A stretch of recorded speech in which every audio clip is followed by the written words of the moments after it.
यहाँ पर विराजमान देश के भावी कर्णधार मेरी छोटे छोटे भाइयों एवं बहनों, आइए थोड़ी सी चर्चा आपके समक्ष करने के लिए उपस्थित हूँ। अभी बहुत सुंदर भजन आप महर्षि देव दयानंद सरस्वती जी के विषय में सुन रहे थे। उन्होंने नारियों पे क्या उपकार किया, समाज के लिए क्या किया, राष्ट्र के लिए क्या किया, और बहुत सुंदर चर्चाएं आप मुझसे पहले भी सुनते रहे। तो मैथिली शरण गुप्त बहुत सुंदर कवि हुए हिंदी के, जो हिंदी से थोड़ा भी परिचित होंगे वो जानते होंगे। उनकी बहुत सुंदर पंक्तियां हैं। हम कौन थे, हम कौन थे, क्या हो गए और क्या होंगे अभी, आओ मिलकर के विचारे ये समस्याएं सभी। इन्हीं पंक्तियों पर विचार करने के लिए आपके सामने उपस्थित हूं। हम कौन थे? हम बहुत कहते हैं कि हमारा गौरवशाली इतिहास रहा, हम ये रहे, हम वो रहे, हम विश्व गुरु रहे। क्या इतिहास था हमारा? आप विचार करो, जिस देश में मर्यादा पुरुषोत्तम श्री रामचंद्र जी महाराज जैसे लोग हुए, जिस देश में योगीराज श्री कृष्ण चंद्र जी महाराज जैसे लोग हुए, उस देश में भगवानों का इतना भाव हो गया कि साईं बाबा भी हमने पूजने पे ला दिए, इतना भाव हो गया। तो विचार करने की आवश्यकता है कि न्यूनता कहां रही, कमी कहां रही। आप विचार करो, धर्म की स्थापना के लिए आपको याद होगा जब महर्षि विश्वामित्र श्री राम और लक्ष्मण को लेकर के जा रहे थे तो एक हड्डियों का ढेर देखा। उन्होंने पूछा ये हड्डियों का ढेर कैसा है? तो महर्षि विश्वामित्र ने बताया कि कुछ राक्षस है, क्योंकि राक्षस तो हर काल में होते हैं, हर युग में होते हैं, बस उनकी प्रजातियां बदल जाती हैं, उनके कृत्य बदल जाते हैं, लेकिन रहते हमेशा हैं। तो उन्होंने कहा कि ये राक्षस है, और राक्षसों ने जो लोग यज्ञ कर रहे थे उन ऋषि मुनियों की मारा, हत्या की, और ये उनकी हड्डियों का ढांचा है, ये उनकी हड्डियां हैं। तो तब श्री राम ने प्रतिज्ञा की थी, निश्चर हीन करऊ मही, भुज उठाए प्रण कीनह। अर्थात मैं इस पृथ्वी को, इस धरती को राक्षसों से विहीन कर दूंगा। और राम जी कौन थे? राम जी वो थे जिनको देख करके हम जीते हैं, जिनके आचरण पे चल के हम अपने जीवन को उनके जैसा बनाना चाहते हैं। राम जी ने धर्म की स्थापना के लिए प्रतिज्ञा की, मैं धर्म की स्थापना करूंगा। वाल्मीकि रामायण को पढ़ के देखिए, तो महर्षि वाल्मीकि के पास जब चलते हैं, आप रामायण को उठाइए, बालकांड उठाइए, और जब चर्चा पढ़ेंगे तो उन्होंने बहुत सुंदर चर्चा की। उन्होंने कहा कि कौन है श्री राम, क्या गुण है उनके, कौन थे की चर्चा करेंगे। उन्होंने कहा कौन है श्री राम, तो महर्षि वाल्मीकि ने एक बहुत सुंदर श्लोक दिया। उन्होंने कहा सच सर्व गुणोपेतः कौसल्यानंद वर्धनः समुद्र इव गांभीर्ये और धैर्येण हिमवानिव। वो कौशल्या का नंदन है, कौशल्या के पुत्र हैं। अब विचार कीजिए, सर्व गुणोपेतः, उनके अंदर सभी गुण विराजमान हैं, और धैर्येण समुद्र इव गांभीर्य, उनकी गंभीरता अगर देखोगे तो समुद्र के समान है, और धैर्य में वो हिमालय के समान है। ये मर्यादा पुरुषोत्तम का चित्रण कर रहे हैं श्री राम का कौन? महर्षि वाल्मीकि। और हमने क्या चित्रण किया? जो स्वयं कह रहे हैं कि धर्म की स्थापना करूंगा, राक्षसों से विहीन कर दूंगा, हम उनका नाम लेके कहते हैं कि अजगर करे न चाकरी, पंछी करे न काम, और दास मलुका कह गए सबके दाता राम। परिश्रम करना छोड़ दिया, मेहनत करनी छोड़ दी। राम जी तो स्वयं धर्म की स्थापना के लिए युद्ध कर रहे हैं, लेकिन राम जी को मानने वाले लोग क्या कर रहे हैं, ये विचारणीय है। हम भगवान को या किसी भी महापुरुष को अपने हिसाब से मानते हैं, उनके हिसाब से नहीं मानते। वो क्या थे, हमको क्या मानना है वो मानेंगे। जैसे राम राम राम राम राम राम कहिए, और जाहे विधि राखे राम, सुना होगा ना आपने, जाहे विधि राखे राम ताहे विधि रहिए। भाई तू शराब पी रहा है, थोड़ी देर में नाली में गिर जाएगा, और पड़ा पड़ा अगर कहे कि जाहे विधि राखे राम, आप विचार कीजिए क्या सही है? आपके सामने धर्म की हानि हो रही हो और आप मौन बैठे हैं, और आप कहें जाहे विधि राखे राम। भाई भाई के लिए जरा सी मेड़ इधर से उधर हो जाए तो तुरंत गला काट देते हैं। आप अखबार उठा के देख लीजिए, और जाहे विधि राखे राम, यही करते हैं। भूल जाते हैं माँ भ्राता भ्रातरम द्विक्षण वेद का संदेश क्या है। जब अपने पे आती है, हमको बहुत चीजें पता है, लेकिन जब दूसरे के बात हो, दूसरे पे आए, तब पता है। भाई भाई के लिए छोटी सी जमीन का टुकड़ा इधर से उधर नहीं हुआ तो भूल गए जाहे विधि रहे राम, जाहे विधि राखे राम। राम जी ने कब कहा कि भाई का वध कर दो? राम जी ने कब कहा कि जमीन के टुकड़े के लिए भाई की हत्या कर दो? राम जी ने कब कहा कि धर्म पर प्रहार हो तो तुम मौन रहो? नहीं, हमको पंक्तियां बदलनी पड़ेगी। राम राम राम राम राम राम कहिए, और चाहे विधि राखे राम नहीं, चाहे विधि रहे राम ताहे विधि रहिए। अगर ये लाइन आ जाए, चाहे विधि रहे राम, भाई के लिए इतने बड़े राज्य को ठोकर मारने का उदाहरण बताइए हमारे देश के अलावा किसी देश में हो तो। लेकिन फिर भी हमारे देश में भाई भाई की हत्या हो जाती है। आप बताइए, इतना बड़ा त्याग का अनुपम उदाहरण कहीं मिलेगा? नहीं मिलेगा। लेकिन फिर भी आज जितना पतन हमारा हो रहा है, अन्य किसी का नहीं हो रहा। अपि स्वर्णमयी लंका न में लक्ष्मण रोचते, सब सुनते हैं, सारे दृष्टांत जानते हैं, लेकिन देश के लिए, समाज के लिए, राष्ट्र के लिए कितना समय हम निकालते हैं, ये विचार करने की आवश्यकता है। चाहे विधि रहे राम, जिस दिन ये लाइन अपने जीवन में धारण कर ली, आपका परिवार सुधर जाएगा, समाज सुधर जाएगा, मोहल्ला सुधर जाएगा, राज्य सुधर जाएगा, पूरा राष्ट्र सुधर जाएगा। उन्होंने धर्म की स्थापना के लिए युद्ध किया, तो हम भी धर्म की स्थापना के लिए सूर्य नहीं बन सकते तो दीपक बनने का प्रयास तो करेंगे ही। अगर ये संकल्प प्रत्येक व्यक्ति लेगा तो निश्चित रूप से परिवर्तन आएगा। तो याद रखिए, चाहे विधि रहे राम। मैंने कहा ना, हम कौन थे? हम वो थे जो धर्म की स्थापना के लिए लड़ जाया करते थे, संघर्ष किया करते थे। सेना नहीं बुलाई, जो लोग पास में थे उनको लेकर के युद्ध किया, उनको एकत्र किया, उनको इकट्ठा किया, और अपने राज्य से दूर थे, अयोध्या से दूर थे, उसके बाद धर्म की स्थापना के लिए संघर्ष किए। हम राम जी को मानने वाले लोग, राम जी संध्योपासन करते थे, कितना संध्योपासन करते हैं? राम जी ने अपने कुल की मर्यादा के लिए, अपनी स्त्री की रक्षा के लिए इतना बड़ा युद्ध रच दिया और जाकर के लंका में रावण का विनाश किया। हमसे तो आज समझ में ही नहीं आ रहा कि हमको क्या करना है और किस दिशा में जाना है, क्या संस्कार देना है। हम कौन थे? हम वो थे जो स्वाभिमानी थे, हम वो थे जो धार्मिक थे, हम वो थे जो सर्वगुणोपेता वाले राम जी को मानते थे। हम क्या हो गए? आज हमने राम जी को दलित विरोधी बना दिया। यही चल रहा है ना, शंभूक वध किया था। एक एक लांछन हर महापुरुष पे लगा दो जिससे कि लोगों की आस्था हिल जाए। राम जी स्त्री विरोधी थे, यही षड्यंत्र चल रहा है, यही प्रोपेगेंडा चल रहा है, और हमको लगता है हाँ सही चल रहा है, कोई बात नहीं। हमको धर्म से दूर करने का प्रतिदिन प्रयास किया जाता है, हमको समझ में नहीं आता। अगले महापुरुष कौन हुए? श्री कृष्ण जी। कौन थे श्री कृष्ण जी? अभी जन्माष्टमी हम सभी ने मनाई। कौन थे श्री कृष्ण जी? तो कहेंगे जी माखन चोर थे, रास लीला रचाते थे। यही तो हो रहा है। अपने बच्चों को एक दिन तो राधा कृष्ण बना के स्कूल में भेज दो जी।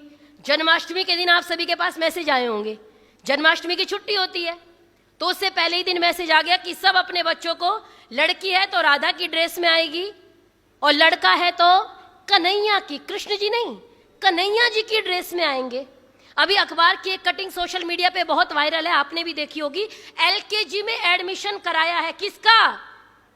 लड्डू गोपाल का। कौन सी कक्षा में? एलकेजी में। आप विचार करो, इससे ज्यादा पतन शायद किसी समाज का नहीं हुआ जितना हमारा हुआ। एलकेजी में एडमिशन हो रहा है, बाकायदा फीस भरी जाती है, बाकायदा बस का किराया दिया जाता है, उनके लिए सीट रखी गई है। आप एक तरफ तो कहते हैं वो भगवान थे, हमको तो कहते हैं आप तो मानते ही नहीं, आपको तो मतलब ही नहीं। आप मानते हैं अगर वो ईश्वर भी है, अगर वो भगवान भी है, तो आप एलकेजी में एडमिशन कराने वाले होते कौन है भाई? कृष्ण जी कौन थे? कृष्ण जी वो थे जब महाभारत में युधिष्ठिर ने कहा मुझे राजसूय यज्ञ की चर्चा हुई, तो पता लगा अब युधिष्ठिर राजसूय यज्ञ करेंगे। उन्होंने कहा मैं श्री कृष्ण जी को बुलवाना चाहता हूं, उनसे सलाह करना चाहता हूं। वो हर कार्य उनसे सलाह करके करते थे। अब श्री कृष्ण जी को बुलाया गया। श्री कृष्ण जी जब आए तो श्री कृष्ण जी ने कहा कि आप तब तक ये यज्ञ पूर्ण नहीं होगा जब तक जरासंध नाम का जो राजा है अगर वो नष्ट नहीं होगा। उसने 86 राजा बंदी बनाए। अब जैसे तैसे उन्होंने नीति से, बहुत नीतिमान थे श्री कृष्ण, जरासंध का वध करा दिया। जब वध हो गया तो उन्होंने कहा राजसूय यज्ञ किया जाए। राजसूय यज्ञ में अर्घ्य पूजा देने की बात आई, तो कहा कि अर्घ्य पूजा किसे दी जाए? तो भीष्म पितामह ने कहा कि इस सभा में वेद वेदांग तत्वज्ञों, कितनी बड़ी बात कह रही हैं, वेद वेदांग तत्वज्ञों अर्थात वेद और वेदांग के ज्ञाता थे। कौन? वेद वेदांग विज्ञानम बलम चाप्यधिकम तथा। किसके लिए कहा जा रहा है? श्री कृष्ण जी के लिए, जो वेद वेदांग को जानते हैं और केवल वेद वेदांग को नहीं जानते, बलम चाप्यधिकम तथा, बल में भी अधिक है। नृणाम लोके ही कौन्योस्ति, इस सृष्टि पर उनके अतिरिक्त कौन है? केशवाद्रिते विशिष्ट केशवाद्रिते, केशव के अतिरिक्त ऐसा कोई नहीं जिसकी अर्घ्य पूजा की जाए, इसलिए श्री कृष्ण की अर्घ्य पूजा की गई। तब वहां पे शिशुपाल की चर्चा आती है। आप विचार करो, जिनके लिए भीष्म पितामह जैसे व्यक्तित्व कह रहे हैं कि वेद वेदांग विज्ञानम, हम क्या, हमारी औकात उनके सामने, हम उनका एलकेजी में एडमिशन कराते हैं। इससे घोर पतन। आप कहते रहिए हम कौन थे, इसीलिए कहती हूं हम कौन थे। हम वो थे कि भगवत गीता तो पढ़ेंगे, और भगवत गीता में क्या कहते हैं कृष्ण जी? परित्राणाय साधूनाम विनाशाय च दुष्कृताम धर्म संस्थापनार्थाय संभवामि युगे युगे। परित्राणाय साधूनाम और विनाशाय च दुष्कृताम, दुष्टों के विनाश के लिए पृथ्वी पे आया। अगर मैं आया हूं तो धर्म की स्थापना के लिए, धर्म संस्थापनार्थाय। और हमने क्या कह दिया? ना ना, कृष्ण जी स्वयं कहते हैं मैं धर्म की स्थापना के लिए आया हूं। हम कहते नहीं नहीं, आप गलत है महाराज, आप धर्म की स्थापना के लिए नहीं आए। मनियारे का वेश बनाया, श्याम चूड़ी बेचने आया। हमारी आंखों में इतने निर्लज्ज हम हो गए कि अपने महापुरुषों का, अपने भगवानों पे जितने लांछन हमने लगाए, दुनिया का कोई मत मजहब संप्रदाय अपने उपासकों पे इतने लांछन लगा नहीं सकता जितना हमने लगाए। आप ये देखिए, इसको उत्थान कहते हैं या पतन कहते हैं। जो कह रहे हैं मैं धर्म की स्थापना के लिए आया हूं, हम कहते हैं ना ना, आप धर्म की स्थापना नहीं कर सकते। जो कहते हैं मेरे रथ को, अर्जुन ने कहा मेरे रथ को बीच में लेके चलो, मैं देखना चाहता हूं मुझे किन लोगों से लड़ना है। जब अर्जुन ने देखा ये तो मेरे पिता लोग हैं, मेरे पितामह लोग हैं, मेरे गुरु लोग हैं, मेरे चाचा है, मेरा ताऊ है, मेरा बेटा है, ऐसा कोई नहीं मेरा संबंधी जो युद्ध के मैदान में ना हो, तो उसने कहा नहीं नहीं, सीदंती मम गात्राणि मुखम च परिशुष्यति वे पथुश्च शरीर में रोमहर्षश्च जायते। सीदंती मम गात्राणि, मेरा शरीर कांप रहा है, मैं नहीं लड़ सकता, ये तो अपने लोग हैं। और अगली पंक्ति कही कि अपि त्रैलोक्य राज्यस्य, आप एक लोग छोड़ दो, अगर तीनों लोगों का राज्य भी मुझे इनको मारने के बदले मिले, ये तो पृथ्वी है, तो भी मैं इनको मारना नहीं चाहूंगा। श्रीमद् भगवद गीता में है।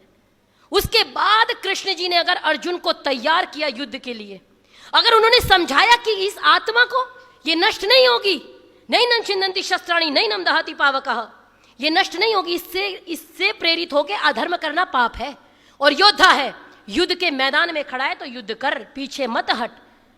और उसको बताया था कि तस्माद् उत्तिष्ठ कौन्तेय युद्धाय कृत निश्चयः हतो वा प्राप्स्यसि स्वर्गम जित्वा वा भोक्ष्यसे महीम।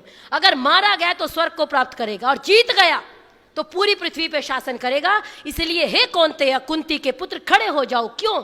युद्धाय कृत निश्चयः, युद्ध के लिए निश्चय करके खड़े हो जाओ।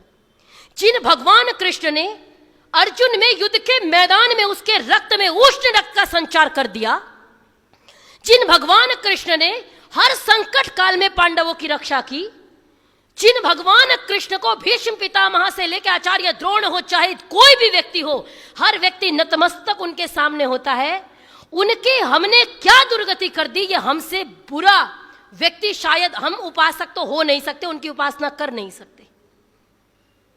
जन्माष्टमी पे किसी भी महापुरुष का दूसरे मत मजहब संप्रदाय वाले हमारा मजाक बना जाते हैं, हम कुछ मतलब नहीं। जो व्यक्ति पूर्ण जीवन, महर्षि देव दयानंद सरस्वती सत्यार्थ प्रकाश में लिखते हैं कि श्री कृष्ण का चरित्र महाभारत में अत्युत्तम है, उत्तम नहीं कहा, अत्युत्तम है। उन्होंने जन्म से लेके और मृत्यु पर्यंत कोई भी बुरा कार्य नहीं किया, और हमने तो उनसे इतने बुरे कार्य करा दिए कि आप समझ भी नहीं सकते। एलकेजी में एडमिशन, जिन्होंने गुरुकुल शिक्षा ग्रहण की, जो सांदीपुनि मुनि के आश्रम में जाकर के विद्या ग्रहण करते हैं, या तो आप उनको गुरुकुल में पढ़ाए थे, ये छोड़ दो कि गुरुकुल में नहीं पढ़े थे, कॉन्वेंट में पढ़ा रहे हैं हम अपने भगवानों को। आप विचार करो, इसको उत्थान कहते हैं या पतन कहते हैं। और फिर कहते हैं हम तो कृष्ण जी को भगवान मानते हैं। आपकी आस्था हो सकती है, लेकिन महाभारत पढ़ के तो देखिए, कृष्ण जी का स्वरूप पढ़ के तो देखिए। हमने एलकेजी में एडमिशन कराया, कितने लोग मजाक बनाते होंगे। अगर वो एलकेजी में एडमिशन करा रहे हैं तो कॉन्वेंट वाले ज्यादा महान है भाई। गुरुकुल शिक्षा को बंद कर देना चाहिए। अगर हमारे भगवान भी कॉन्वेंट में जाने लग जाएं तो हम तो उनके जैसा आचरण करेंगे। यद्यदाचरति श्रेष्ठ तद तद्वेत्तरो जनः, जैसा वो आचरण करेंगे वैसे हम। अगर वो एलकेजी में पढ़ सकते हैं तो हमारे बच्चे क्यों नहीं पढ़ेंगे? फिर गुरुकुलों की क्या आवश्यकता है? तो ऐसे पता नहीं हुआ। मुसाफिर जी की पंक्तियां है ना कि गैरत है जवानों के घर खून उबल जाते। हमसे स्वाभिमानी कौम और या हमसे निरभिमानी कौम, मेरे को समझ में नहीं आता क्या कहा जाए। गैरत है जवानों के घर खून उबल जाते, मर्दों की तरह जाकर के मैदान में मचल जाते। कुछ बात है मुसाफिर हिंदू नहीं पिघलते, वरना बनी ये तेरी आंखों से तो पत्थर भी पिघल जाते। वरना बनी ये तेरी आंखों से तो पत्थर भी पिघल जाते। क्या परिवर्तन किया? किस महापुरुष को माना? किसका हमने सम्मान किया? हमने कृष्ण जी को नहीं छोड़ा। आपने कृष्ण जी की चर्चा सुन ली, राम जी की चर्चा सुन ली, हम उनको महापुरुष कहते हैं, हम उनको भगवान कहते हैं, लेकिन आज हमने उनकी क्या स्थिति कर दी ये विचारणीय है। अगर आज नहीं जगे, अब भी नहीं संभले, कहते जी वो तो माखन चुराते थे। अगर वो चोर होना उनका सही है तो हमारे बच्चे भी चोर हो जाएं। अरे उनका नाम गोपाल था, वो गाय का पालन करते थे, जिनको भोग विलासी बना दिया। उन्होंने 12 वर्ष तक तपस्या की थी। तपसा द्वादश वार्षिकम हिमवत पार्श्वमास्थाया यो मया तपसार्जिता प्रद्युम्नो नाम मे सुतः। हमने महाभारत नहीं पढ़ी, हमने रामायण नहीं पढ़ी, हमने वेद पढ़ना छोड़ दिया, हमने उपनिषद नहीं पढ़ी। जिस दिन से स्वाध्याय करना छोड़ दिया उस दिन से टीवी का महाभारत हमारे लिए महाभारत हो गया। जो टीवी में दिखाया गया बस वही कृष्ण जी है। और आज आप 3 लोगों की उपासना करते हैं। बहुत ज्यादा हिंदू समाज जिनकी उपासना करता है वो 3 लोग हैं। मर्यादा पुरुषोत्तम श्री राम, योगी राज श्री कृष्णचंद्र जी महाराज, और एक शिव जी की उपासना करता है। तीनों की बहुत ज्यादा उपासना होती है। अभी श्रावण मास तो पूरा ही शिव जी की उपासना में गया, आप सभी ने देखा भी होगा। राम जी का मैंने बता दिया क्या थे, हम कौन थे, कितना स्वाभिमानी व्यक्ति थे, कितने धार्मिक व्यक्ति थे। हमने क्या बना दिया, दलित विरोधी और स्त्री विरोधी। और कृष्ण जी पे तो दुनिया का कोई लांछन नहीं छोड़ा जो नहीं लगाया। और बस शिव जी की चर्चा और करके वाणी को विराम दूंगी। अभी शिव जी का और देख लीजिए। हमारे शिव जी उपासक हैं, हम उनको कहते हैं अरे हम तो शिव जी के उपासक हैं, हम तो शिव जी की उपासना करते हैं, हमारे आराध्य हैं, हम उनकी पूजा करते हैं, भगवान मानते हैं। कुछ लोग ईश्वर मान रहे हैं, लेकिन उसके बाद क्या कहते हैं, नीलकंठ पे चढ़ के भोला पी गया बाल्टी भांग। विचार करके देखो, इसको उत्थान कहते हैं या पतन कहते हैं। आज भी हमारी आत्मा नहीं दुखी होती, हमारा कलेजा नहीं कांपता। नीलकंठ पे चढ़ के भोला पी गया बाल्टी भांग, उनको नशेड़ी बना दिया, भंगेड़ी बना दिया।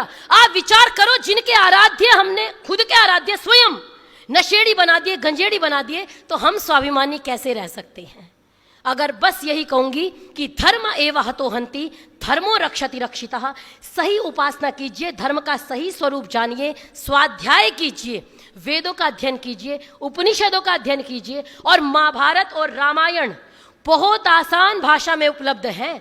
अगर श्लोक संस्कृत में पढ़ने नहीं आते तो हिंदी में ही पढ़ लीजिए, लेकिन कम से कम लांछन लगाने में हमारे ईश्वर, हमारे आराध्य जिनकी हमें उपासना करनी है उनको छोड़ दीजिए, क्योंकि अगर वो नहीं बचे तो हमारे पास स्वाभिमान के लिए कुछ रह नहीं जाएगा।